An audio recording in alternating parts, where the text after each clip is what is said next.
ini ya, shipping B, siapa sih pemainnya gitu. Dan mereka karena kenal satu sama lain gitu kan, unik gitu makanya. Jadi kadang wah bapak support si A ya gitu, oh kita gak disupport gitu, padahal kita sama-sama support gitu kan. Iya, iya, iya. Anak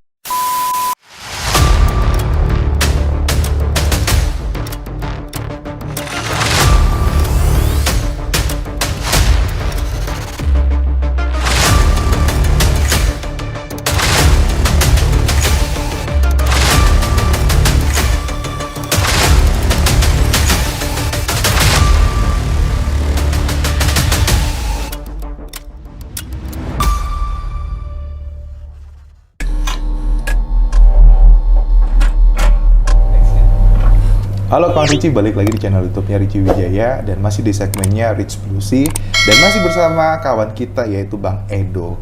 Nah, tadi mungkin kita udah bahas nih background pendidikannya, sekolahnya dari teknik industri, terus juga kerja di bank. Yang kedua juga di bank cuman plat merah gitu ya. Dan ada spesialisasi nggak nih Bang penanganan terkait dengan debiturnya? Kalau kita kan sekarang bahas segmennya adalah terkait dengan perkapalan. Berarti Bang Edo ini sangat expert nih. Boleh dikata seperti itu ya? Waduh, nggak juga. Sangat expert untuk bisa menangani debitur-debitur yang di dunia perkapalan. Iya, sebenarnya dibilang expert sih nggak juga ya, sampai sekarang sih tetap aja udah misalnya ada satu poin yang kita tahu, tetap aja nanti ada lagi gitu. Harus jadi dipelajarin. tetap belajar lah gitu ya. Sampai Betul. sekarang gitu. Dan waktu itu ya memang sekarang ya maksudnya nih memang spesifik gitu layanin. Jadi kalau di tempat kita tuh dibagilah ke beberapa divisi persektoral gitu ya. Dan kebetulan gua handle klien-klien yang ada bisnisnya di bidang perkapalan gitu. Gitu sih memang. Jadi ya tetep lah kalau dibilang expert ya mungkin kita sama-sama sharing knowledge lah antara bank sama klien tetep ini. Gitu. Kenapa kira-kira Bang Edo bisa langsung ada penempatan di divisi perkapalan ini? Abang dari pertama kali terjun di Bank Plat Merah ini sudah mendapatkan nasabah yang backgroundnya di perkapalan atau belum? Atau dicari atau dilimpahkan? Dulu juga sering ya ada pelimpahan nasabah dari teman atau dari senior atau bahkan dari pusat. Iya. Emang waktu pertama kali penempatan itu di wilayah ya, yang memang daerah itu sektor utamanya itu industri perkapalan, shipyard sama shipping. Dan waktu itu di tempat gua akhirnya diputuskan lah untuk klien-klien besar gitu harus dikelompokkan jadi satu. Jadi biar lebih specialized gitu istilahnya. Dan Mas Edo lah megang itu? Iya, kebetulan nasabahnya pindah di handle di pusat. Gua juga tetap handle gitu. Tapi habis itu ya kita kan tetap harus cari-cari nasabah baru kan. Tapi ya nasabah barunya juga dicari ya seputar shipping and shipyard company aja gitu di Indo gitu. Jadi memang kalau ditanya awalnya ya karena pas pertama kali masuk memang sudah handle industri perkapalan. Oh, gitu. Jadi pertama masuk di Plat Merah ini itu langsung handle industri perkapalannya itu? Iya, sebenarnya campur, cuman majority waktu penempatan di situ tuh hampir portfolio hampir 70% lah itu semua shipyard shipping company. Sebenarnya gue juga dulu ada sih kayak handle distributor atau properti hotel gitu, cuman nggak terlalu besar lah. Terus dilihat ya semakin growing nih industri ini gitu, akhirnya dibentuk satu sektor spesialisasi sendiri gitu untuk shipping gitu. Nah, kalau misalnya kita lihat terkait dengan owner-owner di industri ini kan mereka terkenal unik dan lebih punya komunitas sendiri ya. Yes, betul. Itu punya pengalaman nggak Mas Edo untuk melakukan penanganan atau approach ke mereka? Iya, sebenarnya ini makanya kalau enaknya dibikin satu sektor ini, jadi kita ngeceknya tuh juga enak, si A pasti kenal si B gitu. Memang secara bisnis mereka saingan gitu kan ya, cuman karena kita tahu mereka di satu lingkup dan satu apa ya, ekosistem yang sama gitu ya. Jadi kita enak gitu ngeceknya nih, wah si A industrinya di misalnya di shipping kargo, B di shipping minyak. Nah mereka memang punya keunikan masing-masing gitu ya, bukan unik kayak mereka punya karakter masing-masing lah gitu. Intinya kalau di shipping itu kan ngangkut sesuatu ya, ngangkut sesuatu. Nah karena mereka ngangkut sesuatu, mereka itu pengen lah semuanya tuh kalau bisa mereka yang handle gitu kan. Jadi ya makanya kadang kita lihat-lihat nih, misalnya memang kan kita udah lihat lah banyak nih pemainnya yang siapa aja sih dari A sampai B gitu. Udah kita kategorikan lah, misalnya shipping kargo, siapa sih pemainnya, kliennya, shipping B, siapa sih pemainnya gitu. Dan mereka karena kenal satu sama lain gitu kan, unik gitu makanya. Jadi kadang, wah Bapak support si A ya gitu.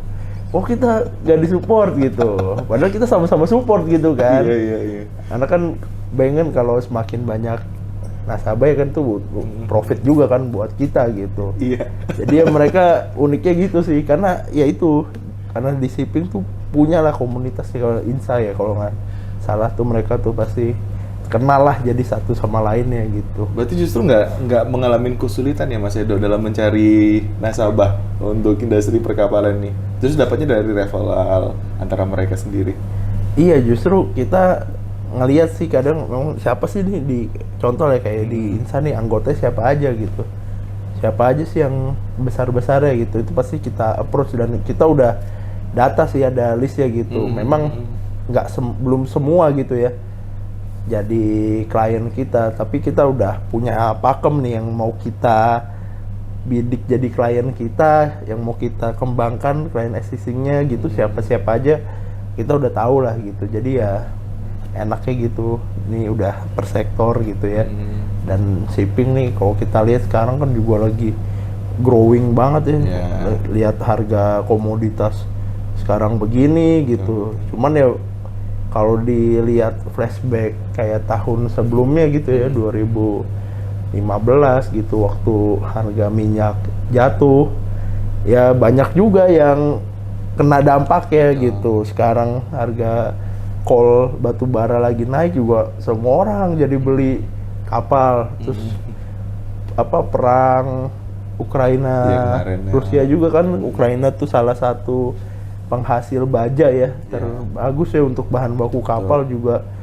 Jadi supply-nya kurang, jadi harga kapal juga sekarang tinggi. Iya gitu ya, banyak faktor lah di industri ini gitu. Tapi ya kita udah ada pakem-pakemnya sih, parameter yang harus kita tuju tuh apa-apa aja udah ada gitu. Oke. Nah kalau misalnya Mas tadi cerita pendekatan dengan apa yang kan sekarang udah penempatan di Jakarta. Sebelumnya kan pertama kan di Batam ya. Di Batam. Berarti tidak ada mengalami masalah terkait dengan bagaimana melakukan pendekatan dengan nasabah tadi ya, nasabah. Bahkan saya dengar cerita katanya sampai ada yang mau dijadikan menantu. Gitu sih, memang ini aja waktu itu dia ya apa, cuman ya biasa lah kan kalau kayak pengusaha kapal tuh kan pengen cari, ya setiap pengusaha kan pengen cari regenerasi. Yang nerusin gitu kan. Ya, cuman tanya-tanya aja sih gitu, sampai ditanya coba sampai dia mungkin bilang ke bos saya waktu itu kan, coba tanya nih ke orang tua kamu gini-gini. Cuman saya kayaknya passionnya bukan di entrepreneur pengusaha gitu ya, lebih ke bankingnya gitu. Jadi ya udahlah, itu cuman perbincangan warung kopi aja gitu kan. Dan ya tadi ya kalau melanjutkan sih Mas ya, memang kalau dilihat ya karakter pengusaha-pengusaha di wilayah yang basisnya dia di wilayah ya, sama yang grow udah basisnya di Jakarta gitu ya, memang kadang ya beda-beda gitu ya. Secara karakter pendekatan ya, kalau di wilayah memang mereka pengen gitu kan setiap hari ngobrol, ketemu. Secara personalnya iya, gitu. Kalau memang banyak yang klien-klien kita yang misalnya kayak udah basisnya di Jakarta tuh ya sudah banyak tenaga profesional yang running company-nya, jadi ini ya beda lah pendekatannya gitu ya. Betul. Nah kalau misalnya dilihat dari industri sendiri nih, tadi Mas Edo juga bilang industri kan sudah sangat berkembang untuk saat ini. Apalagi kalau kita lihat sejak pandemik sendiri, logistik bertumbuh dengan sangat pesatnya kan. Iya betul. Sehingga juga dunia industri perkapalan juga pasti juga berkembang. Bener ya Mas? Iya betul. Permintaan untuk pengajuan kredit meningkat kah selama pandemi? Nah ini juga nih kita lihat ya, kalau kayak untuk industri perkapalan ya. Iya betul, di industri perkapalan malah grow. Saya juga waktu itu sempat ini ya, awalnya aja Mas, waktu awal pandemi memang agak ini kan. Cuman ya itu tadi ya, kadang ada berkah di dalam satu kesusahan gitu kan. Contoh misalnya begitu pandemi ya kan, kalau industri properti mungkin lesu kan. Betul. Gitu, tapi nggak semua shipping juga, tapi memang kayak shipping yang basisnya penumpang misalnya kayak Roro gitu, itu kena imbas juga pasti kan, karena dia ngangkut orang gitu. Cuman karena orang pandemi ini kan banyak sekarang jadi belanja online juga, online meningkat. Nah perusahaan-perusahaan shipping kargo tuh malah yang tadinya susah buat bayar gitu ya, misalnya ya agak ketat cash flow-nya, ini malah minta lunasin, beli kapal baru gitu. Terus perusahaan ya kita kan kalau di Indo sekarang lihat juga ya ada penerapan asas cabotage juga itu ya, dimana untuk distribusi barang-barang dalam negeri ini memang harus pakai kapal berbendera Indo gitu. Nah itu juga jadi satu katalis positif juga sih buat perusahaan-perusahaan di Indo itu, jadi tadinya pakai kapal asing beralih semua. Itu biasa paling ini ya terasa dampaknya itu untuk pengangkutan kapal-kapal tanker minyak dan gas gitu. Itu kan kapal yang high tech gitu ya. Itu biasanya import itu. Karena mahal ya bikin kapalnya, makanya dulu banyak kapal bendera asing gitu. Tapi sekarang kapal-kapal bendera Indo, makanya kita support klien-klien itu untuk ya selama ada ya katalis positif ini berimpact ke nasabah ke klien kita ya, kita support sih. Makanya selama pandemi ini malah justru growing ya, kecuali memang shipping yang non barang gitu ya. Kayak tadi yang angkut Roro iya, kalau itu memang terkena sih imbasnya gitu. Oke, nah Mas, dibilang juga kan bisnis ini itu memiliki model capital intensif, ya kan, dan sehingga pemainnya relatif tidak banyak. Iya. Benar ya? Betul. Berarti sangat sedikit sekali untuk pemain di industri perkapalan ini ya Mas ya. Nah, apa sebenarnya yang Bang lihat untuk menentukan perusahaan pelayaran ini baik atau tidak? Kalau seandainya memang pemainnya sangat sedikit. Jawabannya ntar aja. Kita saksikan lagi jawabannya akan dijawab oleh Mas Edo di part berikutnya. Bye semuanya.